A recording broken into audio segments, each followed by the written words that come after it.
All right, welcome back to Norse News QB Evaluation. Today, this is part 2 of 7, Malik Willis versus Army 2021.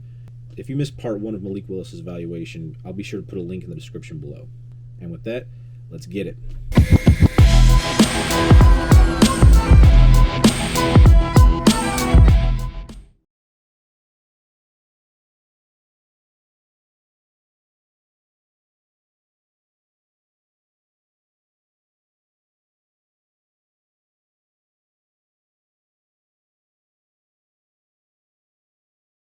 The first play we're going to look at with Malik Willis is their 3rd down and 7 in the first quarter.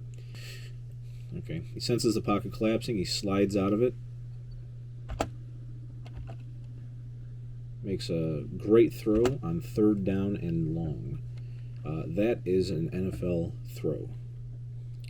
Just great poise to slide out of the pocket, feels the pressure from the left, slides to the left, and rips it into to his receiver for a 1st down. That was a awesome play. Let's move on to the next one. On this play, we're in a shotgun set. Another 3rd down play. I'm going to let it run. He sidesteps the pressure, slides, throws it downfield. Now, his receiver had a chance at that to make that play. Is it a dangerous throw? Yeah. But that receiver should have caught that ball. Not only that, he placed it only where his receiver could get it. It was on the run. I mean, it was a little over the receiver's head, but again, that's where, I mean, the only one that's going to get that ball is the receiver on that play. So, and again, it's 3rd down. He's trying to make a play. He doesn't see anybody else open. So he does a good job sidestepping, releases the ball. Receiver misses the catch. It was a good athletic play, good awareness, way to step away from the pressure. Let's move on to the next one. So, all right, this very next play, though, this is what's so frustrating about Malik Willis is the very next play. Now, it's 4th down, gets pressure up the middle, sidesteps again to the left, then he's getting rushed. This is just ridiculous. There is no reason for him to take that sack. He is approximately, 20 yards back, or 10 yards back? Ball in 40, gets rushed, slides to the left, doesn't see anybody open, runs around, breaks 2 tackles. You got to let that ball rip. You got to just throw the ball away and live because you just gave up. You just switched field position. Now the opposing team is on their own 45 versus being on your 40. It's you got to know when to give up. You got to know when, okay, the play is over, live another down. I see this quite frequently with Malik. He's always trying to make a play, which is not bad, of course, when you're trying to make a play, but you have to know when to kind of throw the ball away, live to play another down. And this is 4th down, of course, but you can't take the absolute worst thing you could do. Throwing an interception in this case is actually better because if at least the field position game is going to be, completely different, but you're literally taking a sack that doesn't need to happen 20 yards back. That's just no, can't happen. And that's one of the problems with Malik. I mean, he could sit there and wow you, and then the next play, he has you looking dumbfounded. Can't happen. All right, let's move on. All right, shotgun set. He's getting pressure from the left side, so he rolls to his right. Everybody's covered. He gets pressure from the left side, so he slides to his right. There is a wide open field to run. At the very least, you can get the first. I mean, honestly, I have no idea what he's thinking on this play. Yeah, he might be able to get it into his receiver. It's such a terribly thrown ball. And there was a better decision to make. I mean, if you're looking at the play right now, there's literally nobody within 10 yards of him. So, bare minimum, he could have got at least a 1st down, let alone possibly a touchdown with the way that his athletic ability is. So this is just, again, a bad decision on his part. Rolls to his right, and then just bad decision. You're never supposed to be throwing across your body like that. Let's move on. one thing I regularly see with Malik is it seems like the inability to read defenses. So right now you have Malik alone in the backfield. You have Army blitzing a linebacker. Now, at this point, tight end is wide open. There ain't anybody within 5 yards of him, and it's 2nd and 4. So Malik, you got to see that this linebacker is blitzing in right in his face. He sees it. He needs to rip that ball right into the tight end. Now, he makes the blitzing defender miss. Now, that's a good athletic play. And then he's rolling to his left, or I'm sorry, rolling to his right. And then he again looks back at that tight end, again wide open, and he throws in. The tight end drops the ball. Now, yeah, you don't have a whole lot of quote-unquote talent around you. So the proper thing he should have done was saw the blitzer and ripped the ball into the wide open tight end. Okay, he gives him a second chance, and then he still rips it into the tight end, and the tight end ends up having to fall down to catch a pass that might not have been the most accurate pass, but he should know where he's going when he's hot. And it ends up making the play harder on everybody, especially Malik. All right, another frustrating play with Malik here. Again, I just don't feel like he reads defenses well at all. And this is a prime example. So what you're going to see is receiver at the top. So what you're going to see is Malik's in shotgun set, receiver at the top. He stares him down. It's a double move, and then receiver gets the corner, but the safety, before the play is even going, the safety's back there. You could see the shadow on the field that the safety is just back there. He stares him down. He decides before the play that I'm just going to rip this ball in here. And it's a terrible decision. It's a terrible decision. Yeah, they got pass interference. They got lucky that it was pass interference, but at the same time, that safety sat there and didn't have to do anything. It was just a terrible decision, bad throw, and lucky that they got away with a pass interference and that's what I mean by, like, his decision making at best is inconsistent.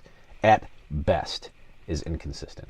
It's a huge concern. The most important part of a quarterback is his mind, his ability to make the proper decisions, the right decisions, when to throw it. That's the biggest thing, and it seems like Malik is lacking in that department quite a bit. So, yes, all the arm talent in the world, all the athletic ability in the world, but he is a very inconsistent decision maker, and that is going to affect him tremendously at the next level. Okay, so again, very next play, he follows up a bad decision with a great decision, great throw, great mechanics. Let's watch the play. Just rifles it in there. Good catch, good read. The only issue I have with it is he could have looked the safety off to move the safety, but in that case he didn't have to. Other than that, I mean, perfect execution. So let's move on. Very next play of the very next series. Again, his ability to read defenses prior to snap is something that he has to improve upon before he's going to be able to see any kind of success in the NFL. All right, so first things first is you should see that, again, he misreads the defense, number one, because he should be able to see that, okay, he's hot. You got linebackers coming in at you. You have a wide open tight end. You have a wide open check down. And yes, at this point, he's got players in his face. But prior to any of these guys getting into his face, he should have knew where to get the ball to. So wide open right here, he should have been ripping the ball straight into his receiver. Okay, maybe he doesn't feel confident that he can get that ball in there. Maybe the ref being there is a cause for concern for him. Either way, flip the ball to your check down. It's just decisions like that is what I think that offense struggled more than actually should have. Again, he's a dynamic player, but it's the extreme great, or it seems like it's extreme bad. And it's going to all be up to those coaches that he's going to get drafted to develop. Okay, so another third down play. So on this play, it's 3rd and 8. Shotgun set.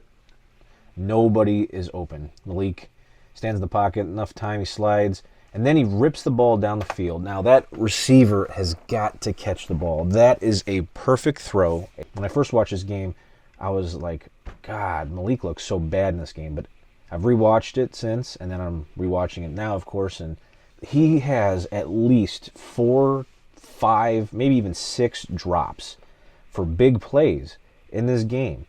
They could have easily won this game had these receivers made the plays that they should have.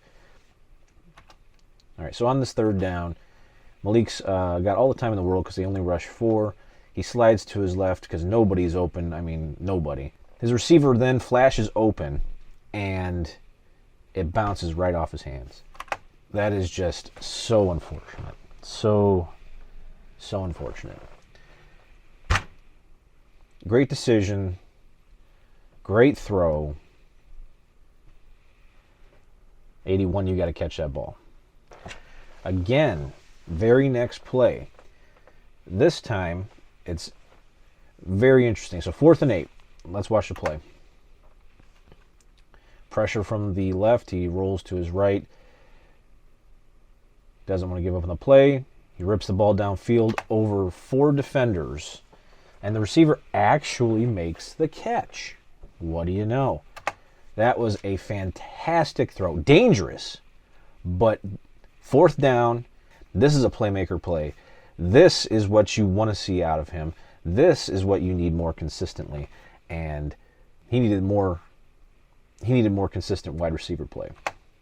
So, yeah. All right, so that's Malik Willis versus Army in 2021. Let's throw up my game grades for Malik.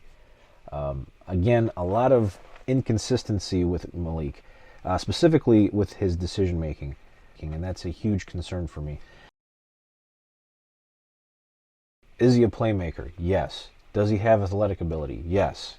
Does he have a strong arm? Yes. Is he accurate? For the most part, yes, he is accurate. His mechanics need a little bit of cleaning up. That's not anything to really fret about. But the main thing that I have a concern with is the mind game. His decision making lacks, and maybe that has to do with the lack of receivers, lack of confidence in those players. But in the end, he needs to get more consistent at taking what the defense gives him and picking your spots to let it rip. So I hope that you like this part 2 of Malik Willis's evaluation. I'm going to be getting part 3 out tomorrow. Let me know what you guys think. Leave your comments in the section below. And until next time, Skål, my brothers and sisters.